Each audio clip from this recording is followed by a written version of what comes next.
Hi, everybody. We are back with another one of your questions about work. And this one is speaking to the CEOs or founders or at a big organization, somebody in HR or facilities who may be in charge of how your company goes back to the office. And so for those of you who are joining us for the first time, I'm Roy. I'm a startup investor in the future of work. And today we have Karin, who is my partner in Bloomberg Beta.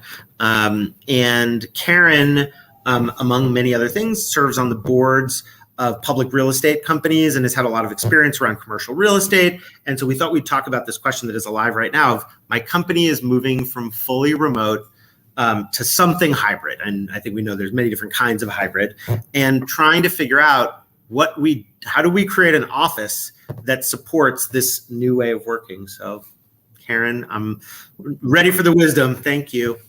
Yes, well, I'm delighted to be back with you again, and especially talking about a topic I love because I think there's going to be some great change ahead. And part of the thinking around real estate comes down to first understanding what your objective is. I mean, are we trying to reduce costs? Are we trying to retain our employees better through flexibility? And figuring that kind of stuff out is critical from a starting point. And then some of the logistics around actually picking real estate, right, comes to, and it depends a little bit on what the company is. Is it the startup? Maybe flexible space is better for that situation. If it's a larger company, then yeah, for better or worse, you've got the 10-year lease you got to think about. So putting that aside, then we get to the stuff that I'm really most excited about. And that is when you have the space, what can you do? And I just think that we're going to start to see a lot of change. I mean, not only are the needs of people different, but we can better reflect the office to what we're going to be doing in the office. I mean, wouldn't it be great if I know that I need some deep work and I can just go into a room that kind of looks like a library? Or if I want to have a little bit more creativity, then I go to a coffee shop that's all within the same space. And I think we're starting to see that already. Needless to say, some of the tech companies have been really thoughtful about that. But also some big, large companies are thinking about, do I really need so many desks? Especially, can I start setting up a hot desk scenario and maybe use space to be better convening of people? So I'm excited to see what kind of changes are going to come about as a result of that. And hopefully the other thing to think about is just if you're a founder or a CEO, with change, it's not necessarily that we're going to get it right the first time. And so I'd encourage everyone as you're thinking about this to, explain it to your employees that you're kind of testing this out to see what works best, because culture is so important, and a lot of that is driven by the physical way we convene and work. Yeah, I mean, it seems like people are making an office choice to support how they want to work in this hybrid way, but then once they make those office choices, that's then going to shape the culture, in which they are working. And so, it's easy to imagine like how you make changes if you're building a website. What is it like? What does it look like if you're trying to like move a wall of something? How could you realistically experiment without just spending gobs and gobs of money multiple times? And we're starting to see some modular furniture types of companies emerge. And so some of that, if you just get it right the first time, will be helpful. And then the other thing that's going to happen is I think there's going to be hub and spoke models where, at least for some of the larger companies, for smaller companies, it probably makes sense just work out of a flexible space arrangement.